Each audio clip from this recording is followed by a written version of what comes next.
பொதுவாக குரு பலன் அப்படின்றது திருமணத்திற்காக வரன் எதிர்பார்த்து காத்துக்கிட்டு இருக்கவங்களுக்கும் சரி, குழந்தை பாக்கியம் எப்போ அமையும் அப்படின்ற ஒரு எதிர்பார்ப்போட இயங்கிக்கிட்டு இருக்கவங்களுக்கும் சரி, அவங்களுக்காக பார்க்கப்படுவதான் இந்த குரு பலன்.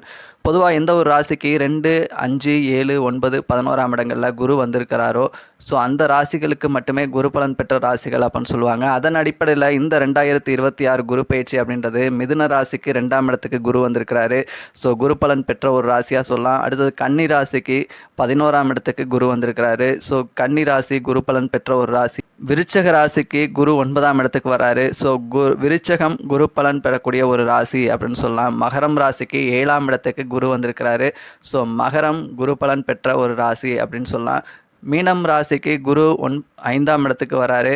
ஸோ மீனம் ராசி குரு பலன் பெறக்கூடிய ஒரு ராசி. ஆக மொத்தத்தில் இந்த குரு பயிற்சி அப்படின்றது மிதுனம், கன்னி, விருட்சகம், மகரம், மீனம் ஆகிய 5 ராசிகள் குரு பலன் பெறக்கூடிய ராசிகள்.